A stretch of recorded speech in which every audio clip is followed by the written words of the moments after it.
ॐ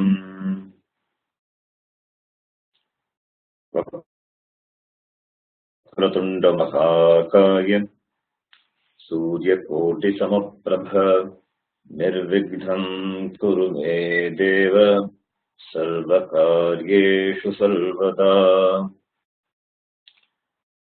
सरस्वती नमस्तुभ्यं वरदे कामरूपिणि विद्यारम्भं करिष्यामि सिद्धिर्भवतु मे सदा।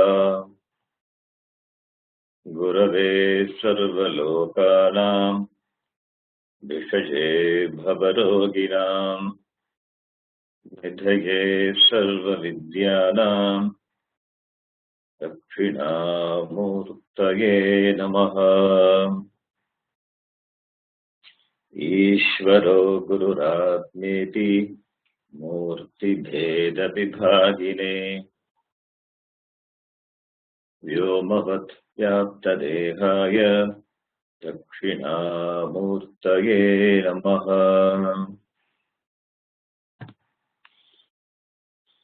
वसुदेवसुतं देवं कंसचानूरमर्दनं देवकी परमानन्दं कृष्णं वन्दे जगद्गुरुम्। श्रुतिस्मृतिपुराणानाम् आलयं करुणालयं नमामि भगवत्पादं शङ्करं लोकशङ्करम्। सदाशिवसमारम्भां शङ्कराचार्यमध्यमाम् अस्मदाचार्यपर्यन्तां वन्दे गुरुपरम्पराम्। साक्षात्कृतं दयानन्दं परमार्थस्वरूपिणं तत्त्वज्ञानप्रशास्तारं प्रणतोऽस्मि परं पदम्। ॐ सहना भवतु सहनौ भुनक्तु सह वीर्यङ्करवावहै तेजस्विनावधीतमस्तु मा विद्विषावहै।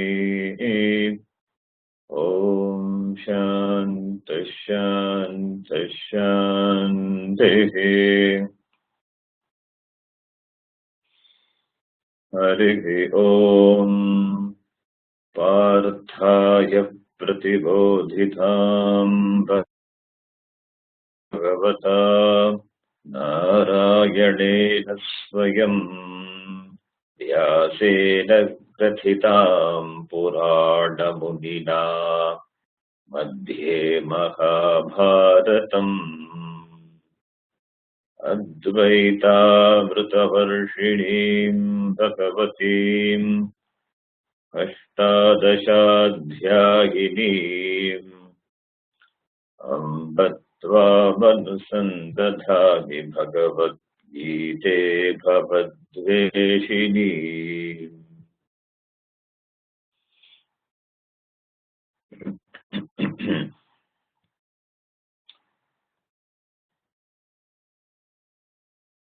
In the last two classes, we were discussing Anubandha Chatushtayam in great detail. We discussed Anubandha Chatushtayam in general and in particular with regard to Vedanta. I assume that you all remember the 4 points what we discussed in Anubandha Chatushtayam. Adhikari, Vishayaha, Sambandhaha, Prayojanam. So we have dealt with it in detail, and those who missed the classes, they are requested to listen to the previous class recordings.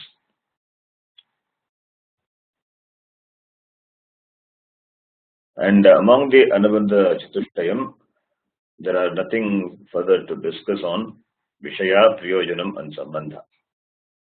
These three things, what we should know with respect to Vedanta, we have discussed, in fact, elaborately. But the discussion of the topic of Adhikari, it is not complete.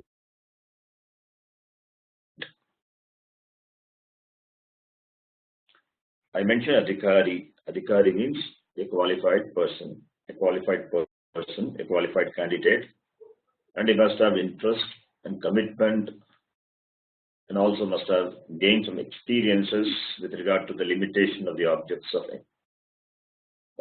enjoyment, either of this world or the other world. And also I would have mentioned certain qualities like Amanittam, Adambittam, Ahimsa, and all other qualities which Bhagavan Krishna himself has mentioned in the Gita. So they are all required as a part of the Adhikari. Only that much we would have discussed. But in our Shastram, it is dealt with in great detail. In fact, in 13th chapter, Bhagavan Krishna deals with that in detail. But in our Shastram, any text you take, before you study any text, the first topic of discussion will be this topic. That is the qualities which are expected from an Adhikari. And those qualities are called Sadhana Chatushtaya Sampattihi. You can see that in the screen. Sadhana Chatushtaya Sampattihi. Many of you who have attended my Tattvabodha class they may know this, the term Sadhana Chatushtaya Sampatti. And for others, those who are new, for them, for the sake of them, I will explain what it is. Sadhana Chatushtaya Sampatti. The qualities which are required on the part of the Adhikari, they are put together, they are called Sadhana Chatushtaya Sampatti. Sadhanam. Sadhanam means means. Sadhana means means only. The means which are required to accomplish a certain thing. That is sadhanam. Sadhyate anena iti sadhanam. That by which something is accomplished. That with which the help of something is accomplished. That is called sadhanam. Chatushtayam means four. Sampatti. Sampatti means wealth. So, therefore, sadhana chatushtaya sampattihi means fourfold wealth. Fourfold wealth. You can remember all these fourfold. Fourfold anubandha chatushtayam and now fourfold sampatti. These fourfold wealth is what required for an adhikari. For whom it is required? For an adhikari. And where do you get this wealth? Do you gain it from the external world, like the money? This wealth is not like the wealth in the materialistic sense, but it is called wealth, sampatti, because as with material wealth you become rich, so too with this wealth you become spiritually rich. Therefore, it is called wealth, sampatti. Fourfold inner wealth, the wealth which helps you to grow spiritually. They have spiritual qualities and therefore inner wealth, and that is called sadhana chatushtaya sampatti. This wealth is required for the attainment of knowledge which makes you free, and therefore it has to be earned. How to earn this wealth? What should we do to earn this wealth? For this, the Shastram recommends that you give up kamya karmas. You give up kamya karma. That is the actions which are intended for the enjoyment of external pleasures with your sense organs. You give up that kamya karma. And also to avoid nisiddha karma, that is the actions which are scripturally prohibited. Shastram, which forbids you to do certain actions. Those actions are called nisiddha karma. So don't do those forbidden actions. Never violate the order, the harmony of creation by doing such actions. Don't do what is not to be done, even though it gives you pleasure. Suram na pibet. Don't drink alcohol. Mansam na bhakshayet. Don't eat meat. These are some rules, some prohibited actions. Why prohibited? Because it doesn't help you to grow spiritually as well as materially. Not only the result of those actions, it harms you, it also damages the family and the society. Therefore, they are nishidha. And nishidha karma brings papam, and therefore one must avoid. Because papam will not be conducive for your spiritual growth. Therefore, it should be avoided. Therefore, giving up kami karmas and refraining from nishidha karma. You have to give up the actions which are intended for accomplishing the desires which are meant for enjoying the sense objects of the world with the sense organs, those kamya karmas, and also you refrain from doing nishidha karma. We have discussed this before. Adhikari tu kamya nishidha varjana parassaram nitya naimitika prayasita upasana anushtanena nirgata atila kalmashataya nitanta nirmalasvantaha iti. That is, an adhikari is one who has destroyed this akila kalmasha. Akila nirgata akila kalmashataya. This is the definition given in the Vedanta Sara, who is an adhikari. Where the author mentions adhikari is one who has destroyed his kalmasha. Kalmasha means impurities. And impurities are defects, dosha. And impurities are called malam. Therefore, they are dosha. And kalmasha means impurities, mala dosha. That is impurities of the mind. And these the impurities of the mind, mental impurities,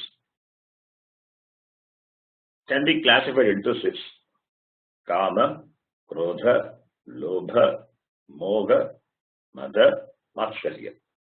Shat ripuhu. These shat ripuhu are the mental impurities. Kama means desire. Not any desire, illegitimate desires. Kama. Krodha. Krodha means anger.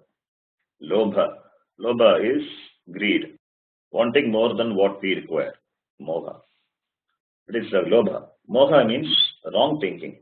Delusion. Moha. Mada. Mada is pride, arrogance. Matsarya. Matsarya means jealousy. Jealousy which is born of complex, inferiority complex and comparison. So an adhikari is one who has destroyed these mental impurities, these kalmashas. Akila kalmasha. He has managed well the restlessness of the mind. That is, the restlessness of the mind is called vikshepa. That is also a dosha. It's a defect. Extreme extrovertedness, that is the tendency of the mind always going out and getting disturbed, is called vikshepa. That vikshepa is also a dosha, defect. And how does the adhikari handle this?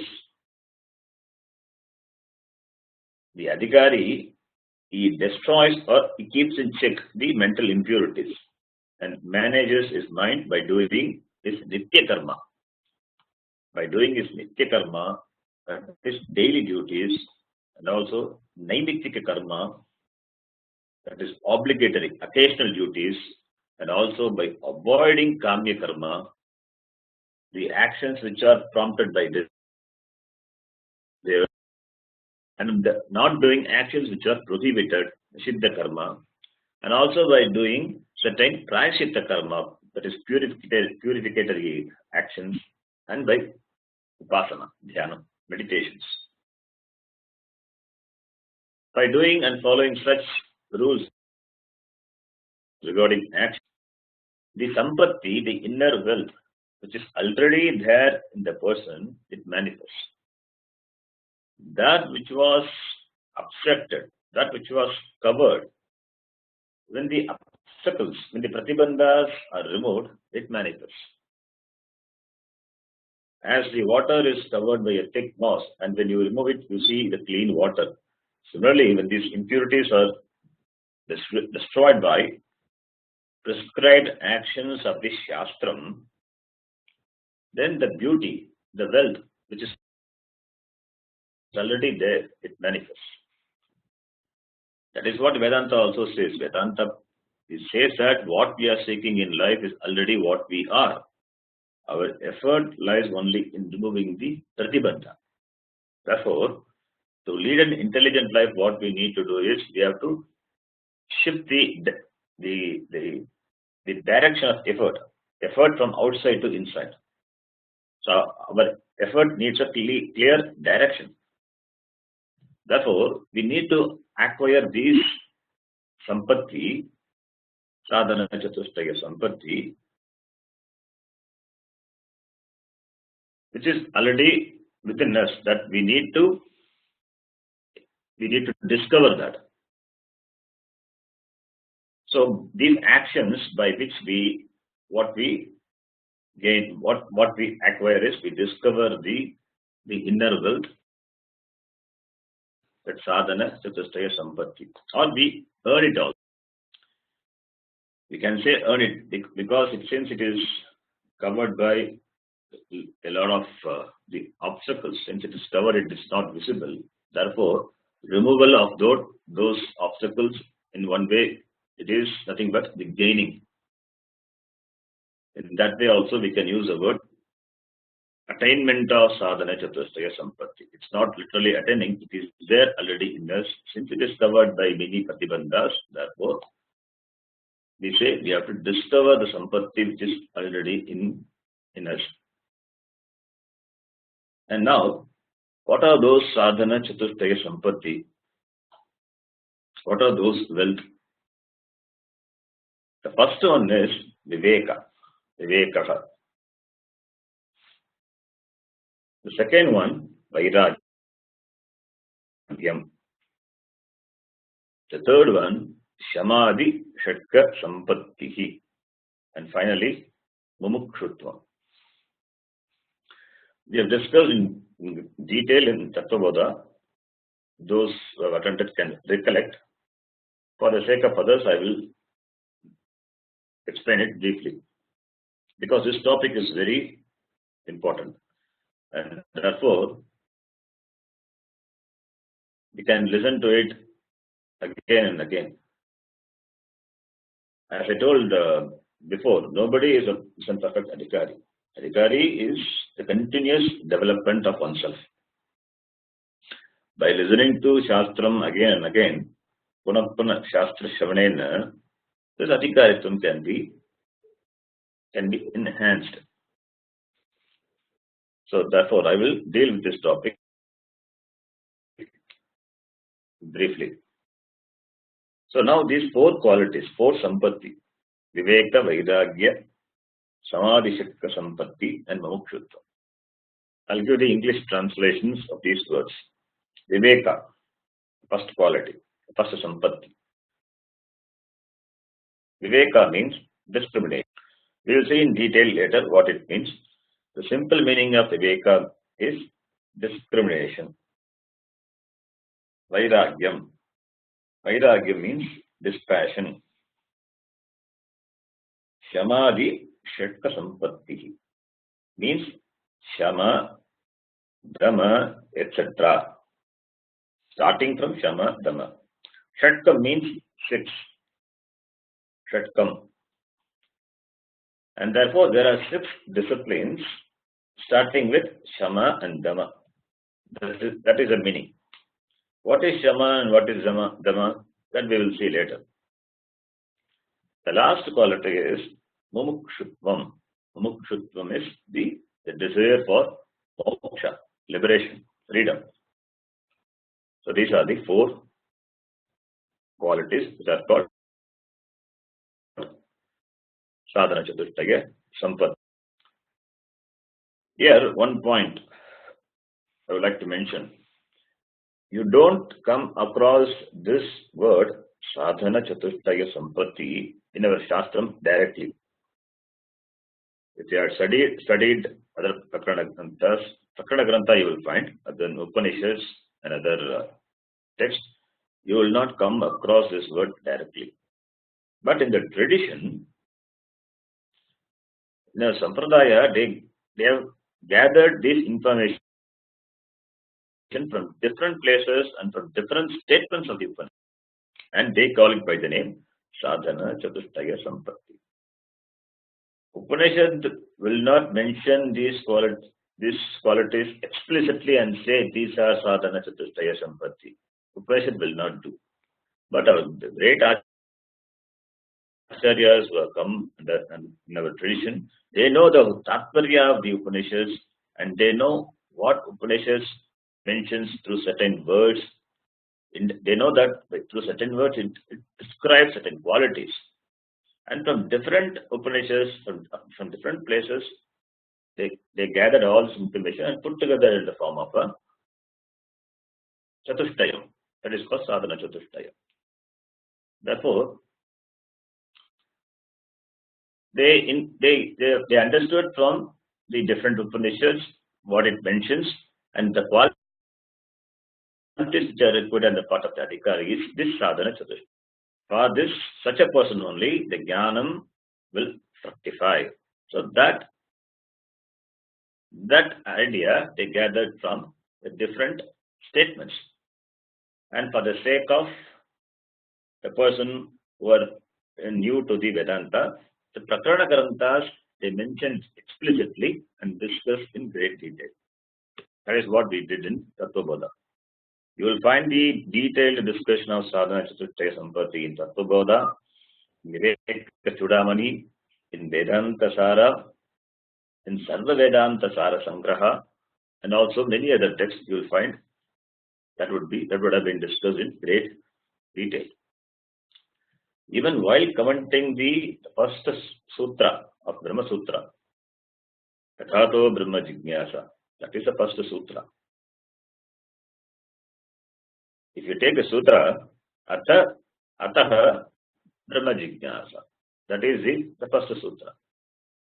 The meaning of the first word, Atha, the meaning of the very first word, Atha, Acharya Bhagavad he explains the meaning of the first word Atha as Sadhana Chatushtaya Anantaram. That is the meaning. After accomplishing Sadhana Chatushtaya Sampatti, one should inquire into the Brahma Vichara. For the word Atha, he gives a meaning of Sadhana Chatushtaya Sampatti Anantaram. And Acharya has written many pages commentaries on this Atha. And for the commentary of Acharya, there are many sub-commentaries available. And for the sub-commentaries, there are sub-commentaries available. Therefore, you can imagine how much the discussion on this as is available in our tradition. Therefore, you can understand the importance given to this Sadhana Chatushtaya Sampatti discussion. Therefore, it is worth discussing and reminding it for ourselves many times. And this Sadhana Chatushtaya Sampatti, that each qualifications of the Sadhana Chatushtaya Sampatti, it can be dealt with based on five-fold criterion. Based on five-fold criterion. this is the first time I'm introducing this. It is a bit technical but interesting. That is, each qualifications of the sadhana chatushtaya sampatti, we will deal with based on this fivefold criteria. What are they?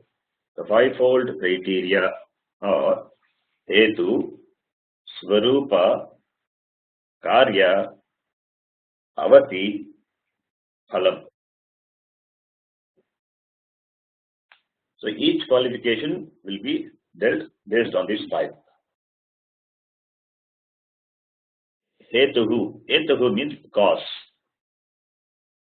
Swarupam means the nature. Karya is effect, or you can call it as an experience. Anubhava. Avati means fulfillment, completion. That is Avati. Avatishtati iti Avati. That which stays. That is Avati. Phalam means result. Now, let us take the first wealth. What is the first wealth, first qualification? What is that? Viveka. That is discrimination. And what is discrimination? Discrimination, when we say there should be two things to discriminate, at least we need two things minimum to discriminate, to distinguish. Therefore, we define Viveka as Nitya Vastu Vivekaha. Nitya Anitya Vastu Vivekaha. Nitya Anitya Vastu Vivechanam. That is the discrimination between the Nitya Vastu and the Anitya Vastu. Nitya means permanent. Vastu means the things or object. Discrimination between the permanent things and the impermanent things. That which is always there, that is Nityam. That which is always there is Nitya, permanent. Therefore, Nitya Vastu, it is not subject to time. That is why it is called Nitya. Kale Tishtati, that is Nitya. That which is there in all the three periods of time, past, present, and in the future. That is Nitya. It means that Nitya means that which is free from the limitations of time. Therefore, it is absolute, infinite, limitless. When you say it is free from the limitations of time, it is free from the limitations of space also. Therefore, it is limitless, infinite. Anityam is that which is subject to limitations of time. And therefore, it is not permanent. And therefore, it comes in time and disappears in time. Time has control over it. So therefore, that which is subject to time is Anityam. That which is subject to time must also be subject to space. Therefore, impermanent things, they must have a place of origin, birth, and they must have a time of birth also. That is why we all have a place of birth and the time of birth. Since we all have a place and time of birth, we must also have a place of disappearance and time of. It means, as a body, we are all temporary, finite. All the things in the Jagat, they come under the control of time and therefore space, and therefore they are Anityam. Any Sukham or Dukkham, what they experience, they are Anityam because they all have the time of birth and place also, and therefore they are subject to disappearance, death. Yes, therefore they are Anityam. And Vastu means objects. So between Nitya Vastu and Anitya Vastu, what is required? vivechanam. We have to distinctly understand the difference. Why should we distinctly understand? Why should we do viveka? Why should we discriminate between Nitya and Anitya Vastu? Because our problem is that we mix up these two and mistake one thing for the other. Therefore, we have to do discrimination. We have to discriminate. We have seen that before. As Atma, you are limitless. You are whole. You are complete. You are free. But confined to body, mind, sense complex, we mistake ourselves to be Anatma.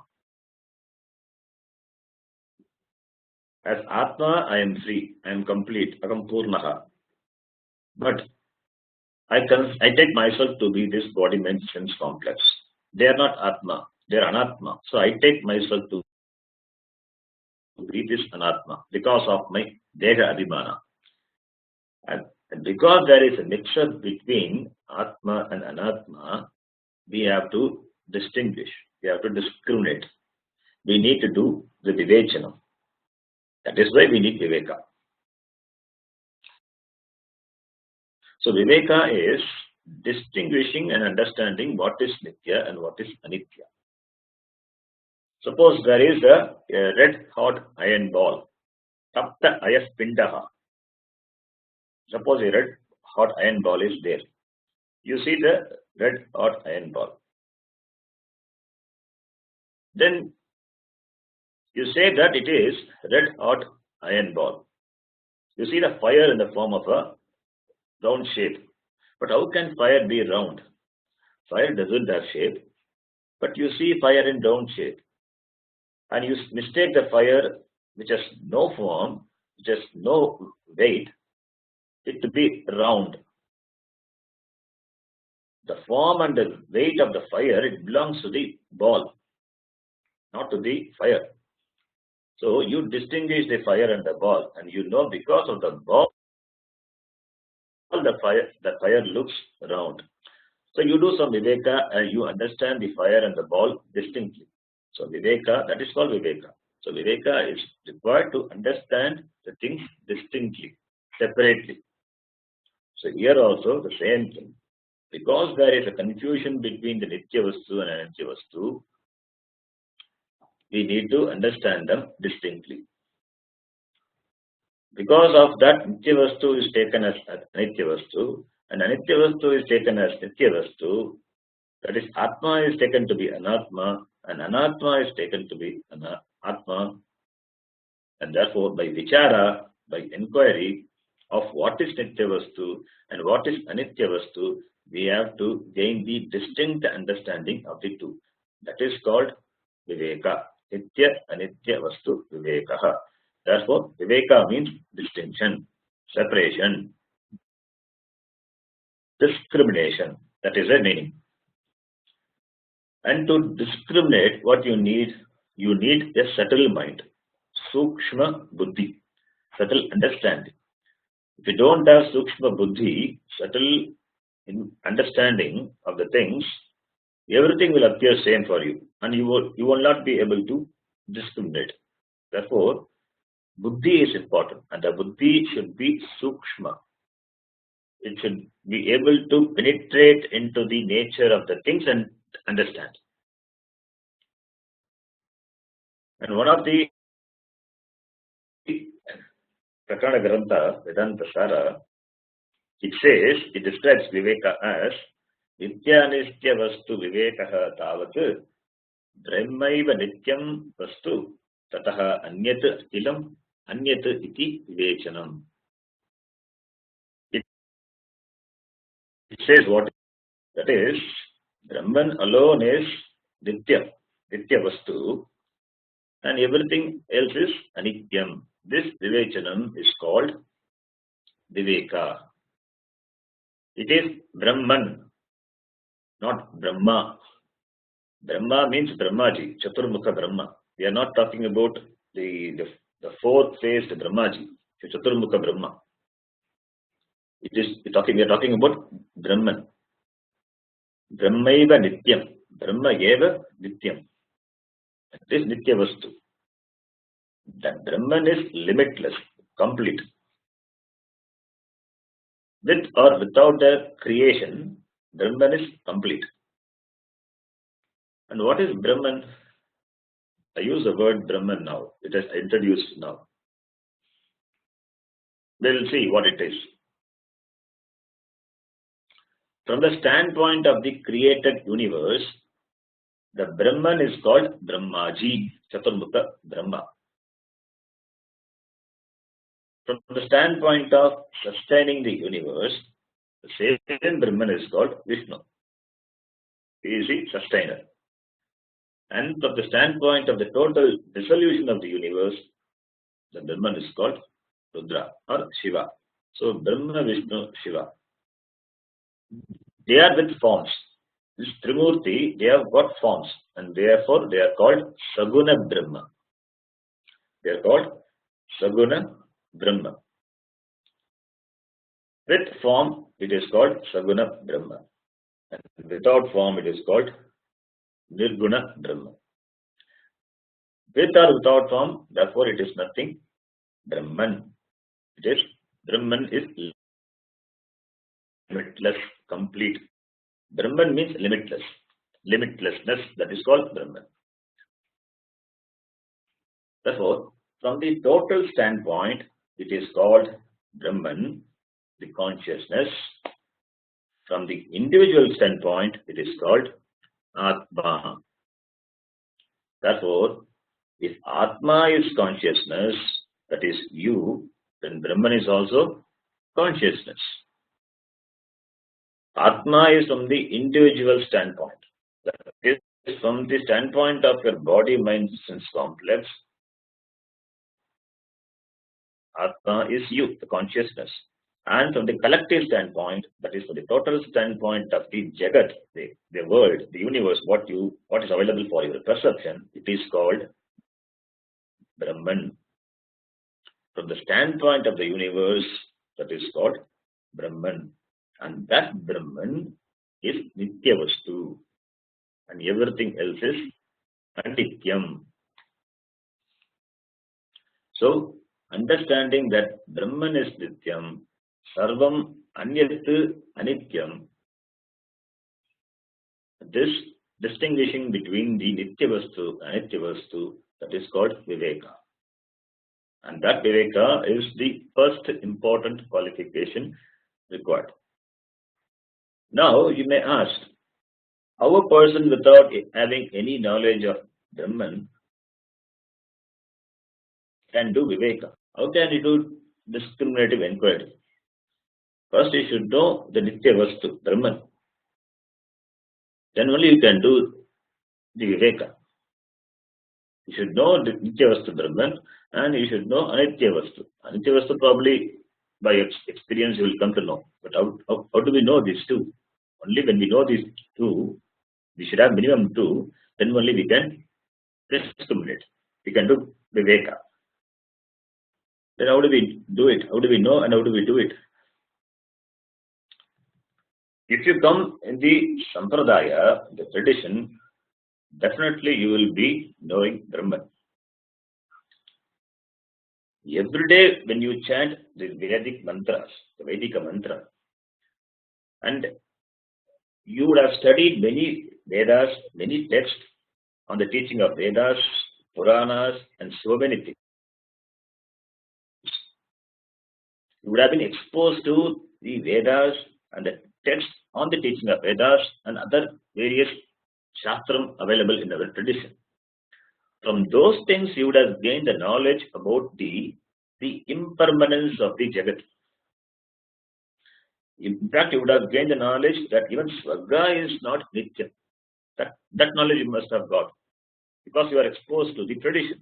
You come under the tradition and therefore you know it. If everything is impermanent, then naturally you will ask. Naturally your inquiry will be, is there anything permanent at all? Is there anything which is Nityam? And therefore, by study and by exposure to our sampradaya and also having continuous satsang with the Vriddha Purusha, the senior people in the tradition, you will come across the word Brahman. You will come across the permanency of Brahman. In fact, in everyday Sandhya Vandanam, we say, Asavadityo Brahma, Brahmaiva Satyam, Brahmaiva Agamasmi. As a as a brahmachari or as even a Grihastha or Vanaprastha, the person when he does Sandhya Vandanam, he says this every day. As a part of this everyday Sandhya Upasana, he does this Atma Anusandhana. Asavadityo Brahma. Brahma is there. Therefore, Brahman is not something unknown. Brahman is known. And Brahman means limitless. How does it mean limitless? The word Brahman, it is derived from the root Brihi Vriddhau. So when you form the noun from the verbal root, the dhatu, you get the word Brahman. It means big. Big means limitlessly big. That limitlessness, that is called big. It means there cannot be anything bigger than that. It is biggest. Even you can't use the word biggest. Therefore, limitlessly, that is big. It is Vriddhatamam. It is limitless. Why it is limitless? Because it is not subject to time, it is not subject to place, and that which is the cause of the entire Jagat, and without the Jagat which is there forever, and that therefore it is Brahman. Now let us analyze how does anything become limited? How does anything become limited, and why and how Brahman is not any limitations? If you take any limitations, they are caused by desha, that is the place, and time. Wherever space is there, that is the place or the space is there, the time will be there. And where time is, place will be. So everything is subject to desha, kala, vastu, time, place, and objects. A thing can be limited by its location. A thing, when it is located at one place, it is not located at another place. Therefore, an object or a thing is limited. When it is available at a particular time and when it is not available at that time, there is a limitation in terms of time. When there are two objects, one object limits the other. Therefore, desha kala vastu parichinnaha. That is, limitations are caused by the desha kala. In fact, all the elements out of which the whole Jagat has come, that Pancha Bhuta. First, let us take the four Bhutas, the four basic elements. What are that? Agni, Vayu, Prithvi, Apaha. They are also limited in space and time. Agni is not all pervasive. Agni is not sarva-vyapi.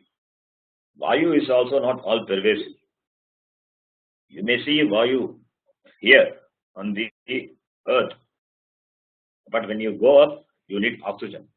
Without oxygen, you won't be able to survive. Air is not there. So Vayu is not sarva-vyapi.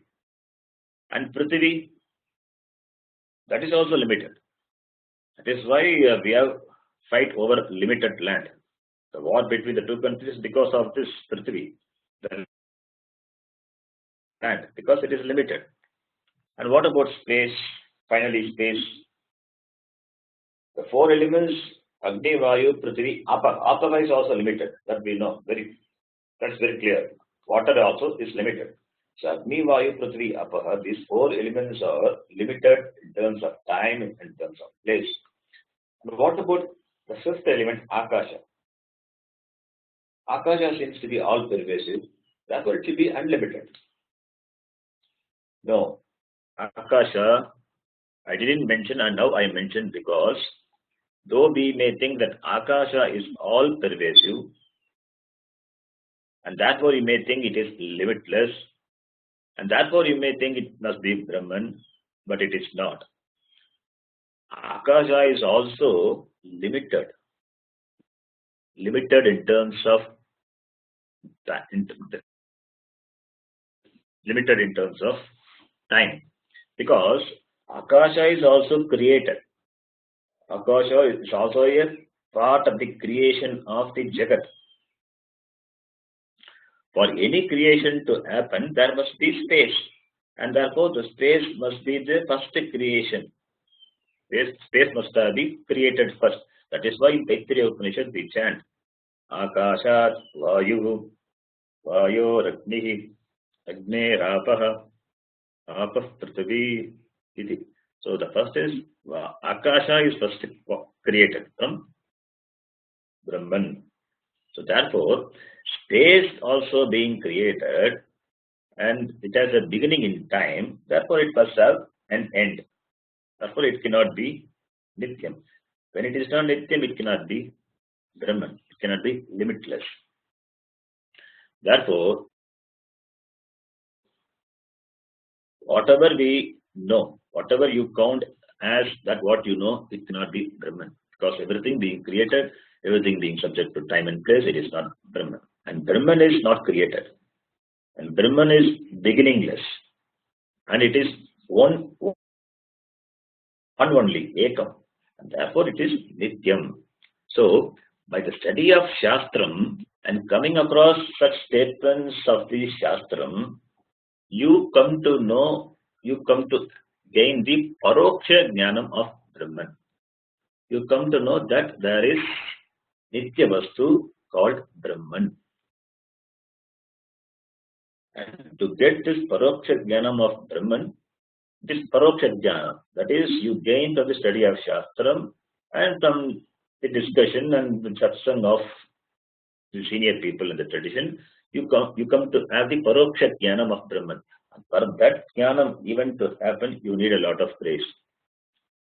Because of some Punya Karma, what you have done in the previous Karma, and you have got now certain mental disposition and purity, which becomes a cause, which becomes the hetu to have this Paroksha Jnanam of Brahman. And also to arrive at the analysis, the vichara of Nitya Anitya Vastu. And therefore, what is the hetu? What is the cause?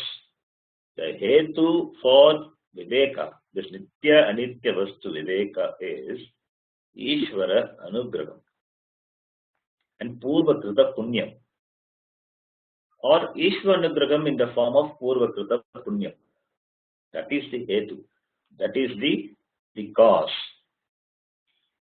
So, the first wealth, that is Viveka, from the standpoint of hetu, cause, what is the cause?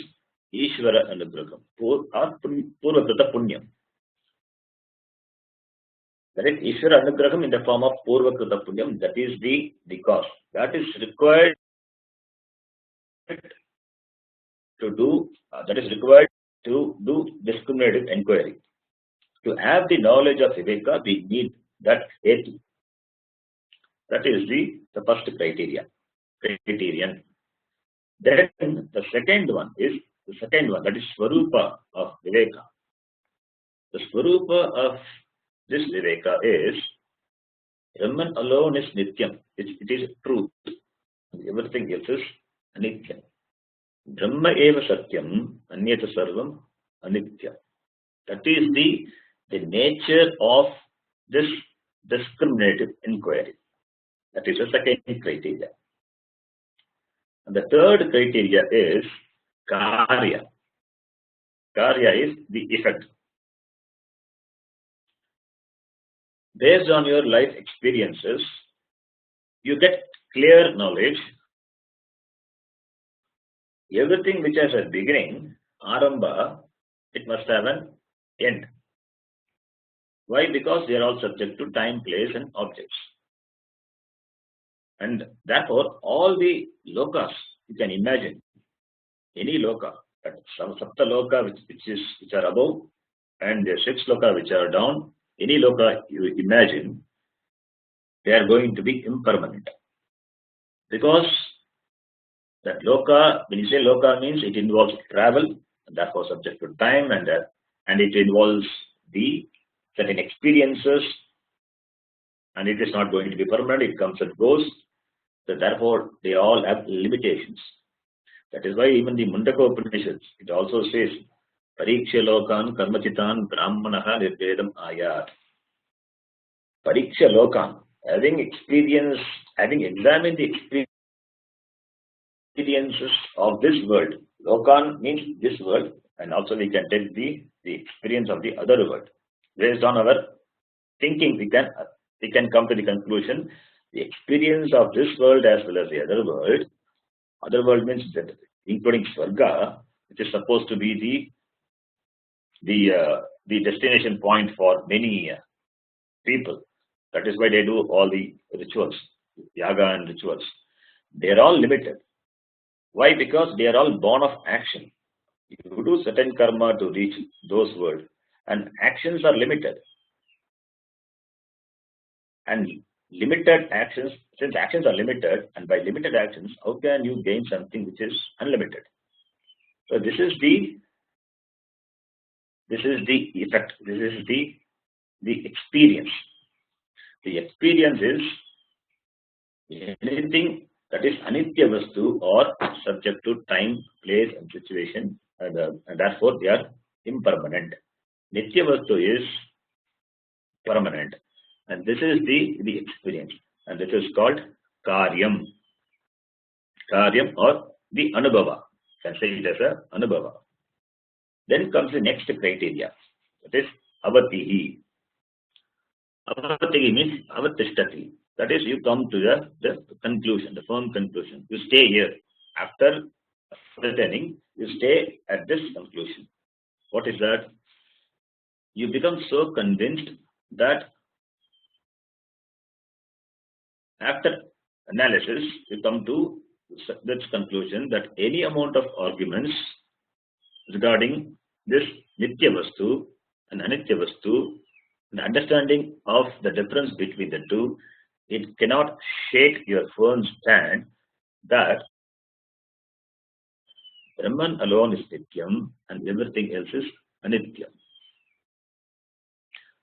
And that is called avati. And this, the conviction is not because of your adamancy, it is because of clear understanding.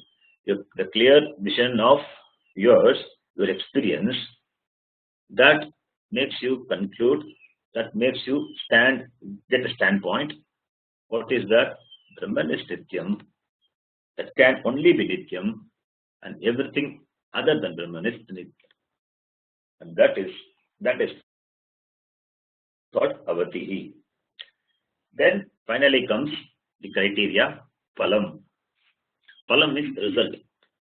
What do I get out of this viveka vichara, discriminative inquiry? What do you get? Vairagyam. Vairagyam is what you gain out of this viveka vichara. That is, vairagyam is dispassion for the anitya vastu. That is the result of viveka. Therefore, vairagyam is born out of viveka. Now you grow from viveka to vairagya.